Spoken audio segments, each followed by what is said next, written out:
మంత్రి లోకేష్ రెండో రోజు ప్రజా దర్బార్ ప్రజల సమస్యలు తెలుసుకుంటున్న యువనేత.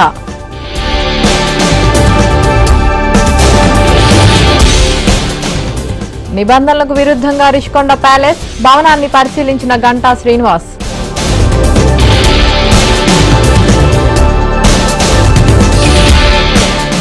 త్వరలో అన్నా క్యాంటీన్లు ప్రారంభిస్తాం, రోజుకు 2 లక్షల మంది ఆకలి తీరుస్తామన్న నారాయణ. గత ప్రభుత్వ అక్రమాలను వెలికి తీస్తాం, మెరుగైన వైద్య సేవలు అందిస్తామన్న సత్యకుమార్. పిన్నెల్లి సోదరులపై రౌడీ షీట్, హింసాత్మక సంఘటనలపై మాచర్ల పోలీసులు చర్యలు. పోలవరం ప్రాజెక్టుకు స్థితిగతులపై సీఎం ఆరా, ప్రతి సోమవారం వెళ్లేందుకు చంద్రబాబు ప్లాన్. అక్రమ లేఅవుట్లపై అధికారుల విచారణ, కావలిలో వైసీపీ నేతల ఆగడాలపై ఆరా. కేసీఆర్ లేఖపై రాజకీయ దుమారం, గులాబీ బాస్ పై కాంగ్రెస్ నేతలు ఫైర్.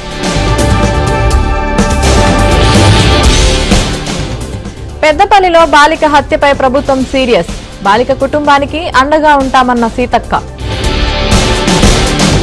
హైదరాబాద్ లో భారీగా గంజాయి పట్టివేత, 60 లక్షల విలువైన గంజాయి స్వాధీనం. తెలంగాణకు వెదర్ అలర్ట్, 4 రోజులు వర్షాలు కురిసే అవకాశం.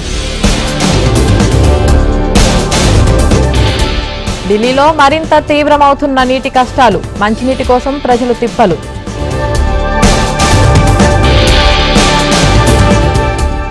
భారత్తో కలిసి పనిచేస్తాం, మోదీతో భేటీ తర్వాత జస్టిన్ ట్రూడో వెల్లడి. అమర్నాథ్ యాత్రపై అమిత్ షా సమీక్ష, హాజరైన అజిత్ దోవల్, జమ్మూ లెఫ్టినెంట్ గవర్నర్.